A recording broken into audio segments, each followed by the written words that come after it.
Good afternoon, everyone.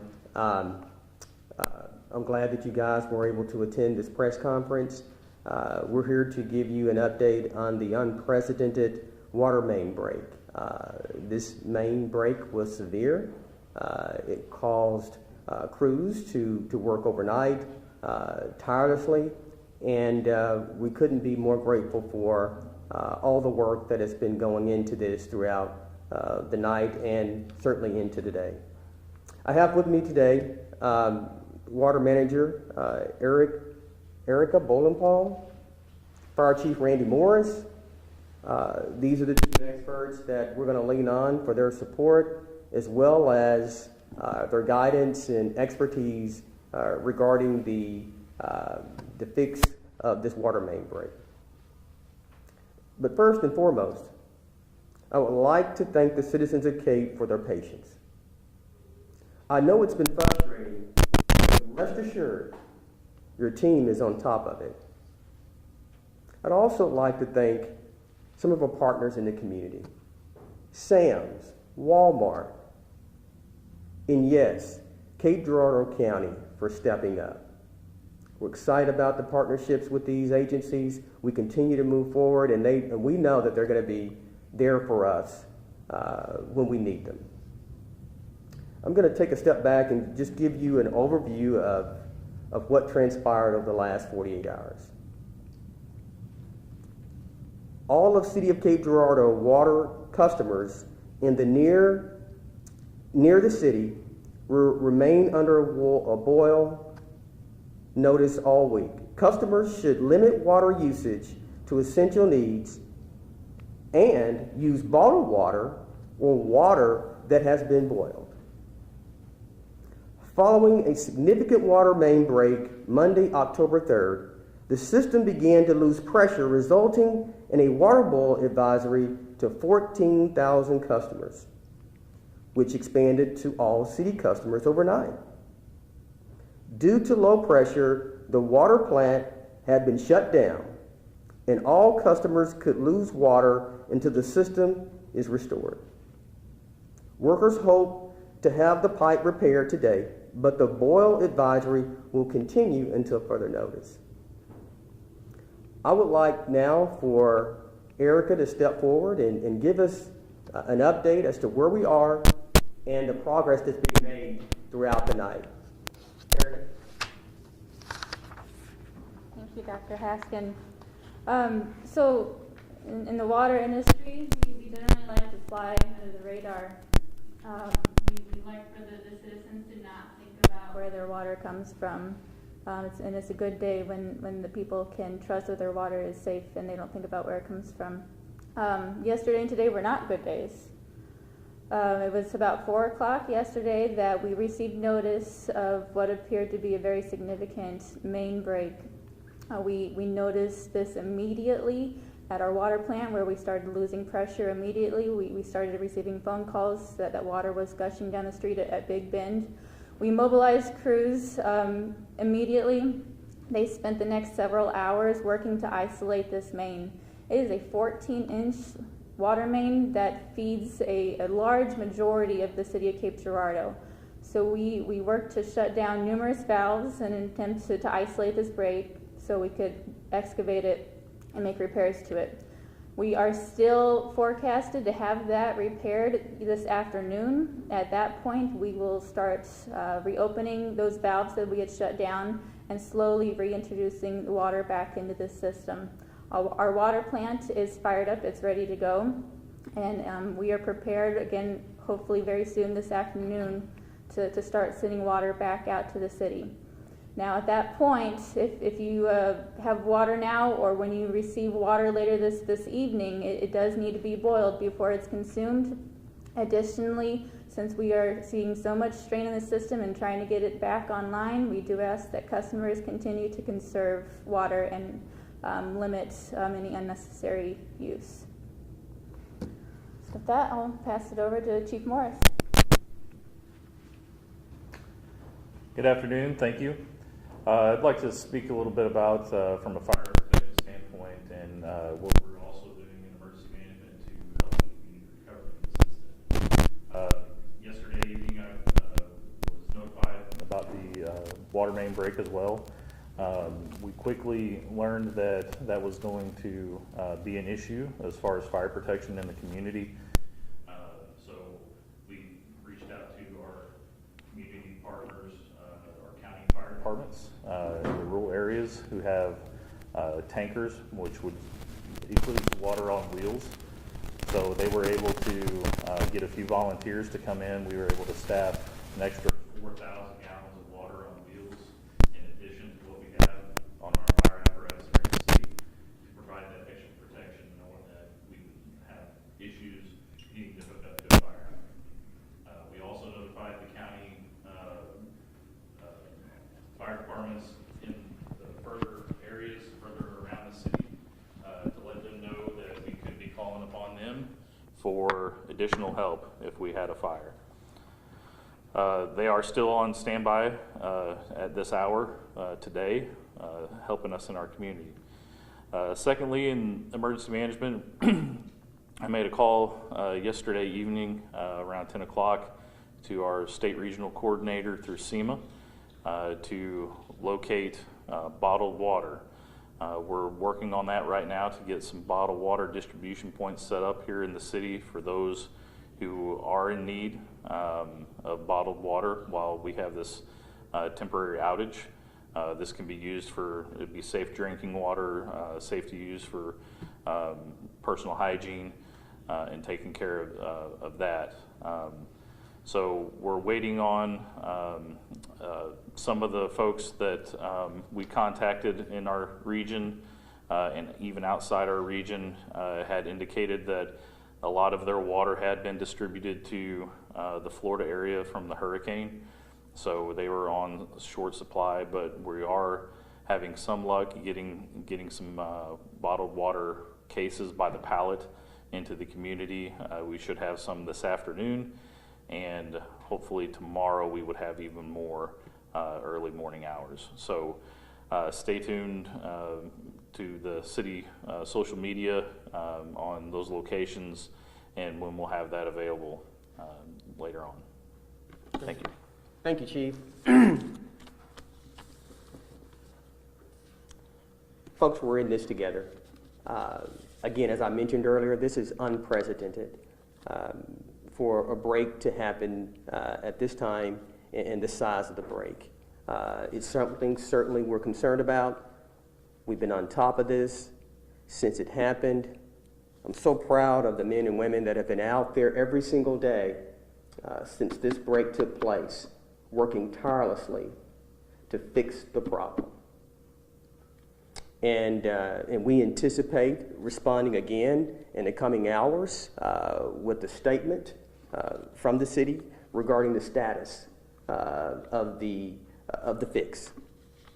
Right now, again, I just want to suggest or encourage everyone to stay tuned, continue to check in on our Facebook page as well as our city website, because we've got able-bodied people that have been working throughout the night to continue to keep you updated. And as far as we are right now, I guess we'll go ahead and open it up for questions. Yes. Do we have any indications what the cause of the break was at this moment, or are we still waiting on that? Right, so all indications point to this being a result of the drought that we're in right now, and that's kind of a double-edged sword for us. So not only is the ground dry, which is causing movement, but additionally it's put a significant strain on the water system itself. So we've been putting out high pressures and high volumes of water. What's the difference between a boil water order and a boil water advisory? Okay. A boil water order is mandated and is when there is a known contaminant or known risk within that water. We do not have a known contaminant or a known risk in our water. At this point it is unknown, which is why it's an advisory. It is suggested that you boil your water before you consume it, but again, we don't have any known contaminants in the system.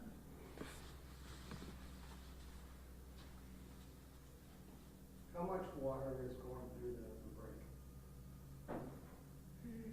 Did you say we fill a swimming pool in 10 minutes, or? the top of my head, I'm sorry. Chief, what kind of problems is this causing for the fire department? You know, you kind of look a little bit, you're trying to get water in places, but your trucks require water from the fire hydrants. Is this causing a problem or any concerns for people around the city? Like I said, we've made some concessions to bring our rural partners in. So we have trucks here staffed initially from the get-go upon receiving an alarm for a fire. As of right now, if we had a large fire in the community, we would rely on our external resources, and then we would hopefully use natural water sources, i.e. the river, a pond, a lake that might be an area that we could get to, that we could draft out of and pull water from there. That's really the only, as far as the initial response, we actually have a little bit more than what we would normally have. 4,000 gallons of water sitting on wheels is a tremendous amount of water on the initial fire attack. So. Dr. Haskin, how important has been the city of Jackson in opening their water pipes to the city to our emergency regulators? So glad you brought that up.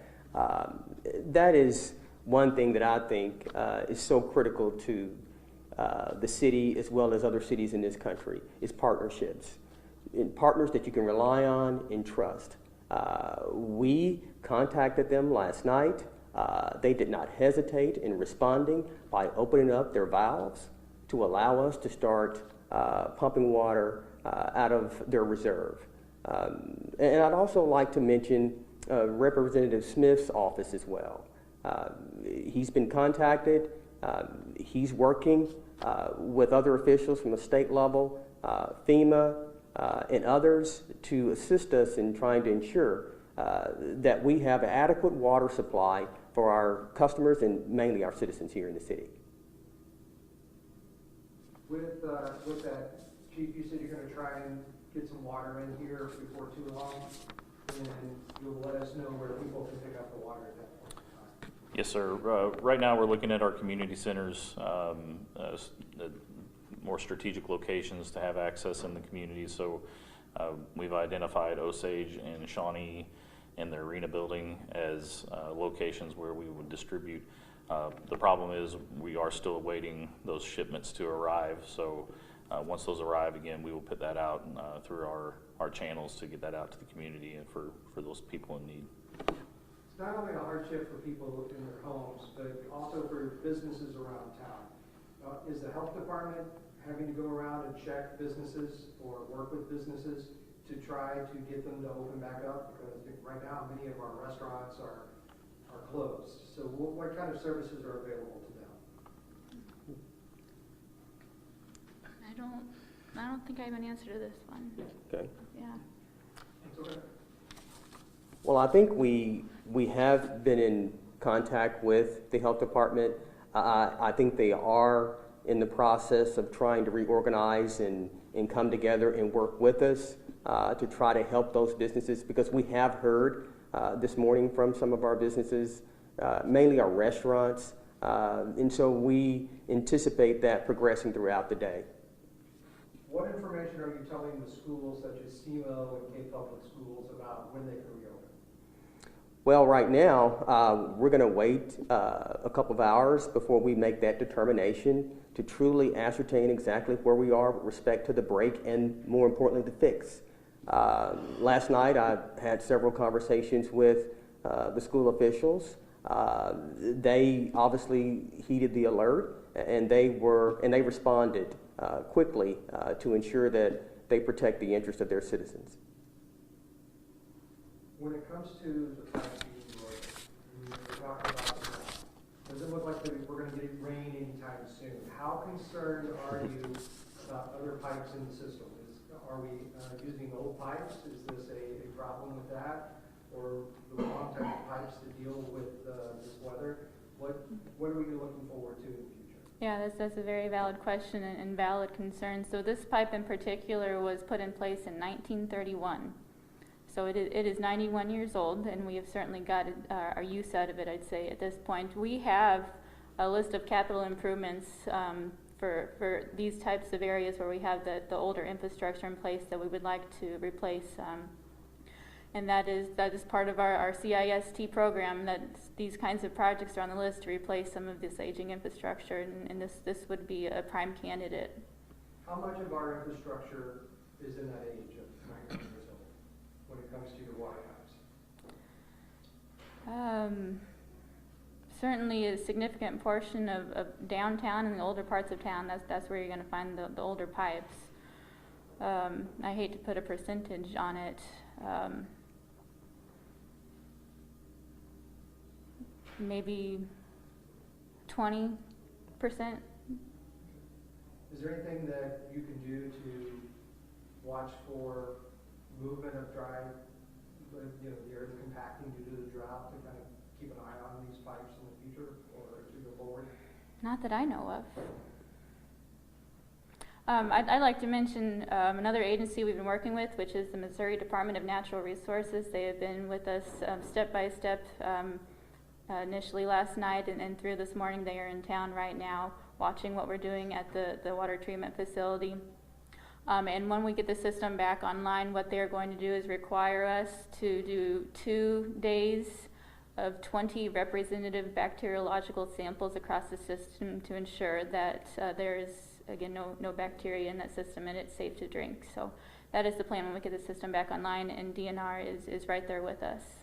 So the process, when it comes back online, you do a test, you get the results, but you do another test and wait for the results to come in, and then you can say it's good. Once it opens up, should people run their water for a bit to get any old water in their pipes out of the way? We do expect that we will have quite a bit of sediment stirred up as a result of this event, and so we will be doing flushing activities over the next few days, and certainly if residents see some discolored water, they should do the same internally. Would you characterize the fix that's happening right now as one more of a temporary nature, or will this be the permanent fix to the pipe? This is a permanent fix. Dr. Haskin, you talked about how Walmart and Sam's, you mentioned, were partners as well as the county. How have they specifically been helping you out with this? Well, they've been stepping up. They're making sure that their shelves are fully stocked with water and supplies that the citizens would need to, when they go into the store. Obviously, when something like this happens unprecedentedly, it causes panic sometimes in people, and they seem to rush to the store. And Walmart and Sam's are prepared for that. So again, it's a good thing right now that we've got these stakeholders out there that are truly willing to step up and support us in this time.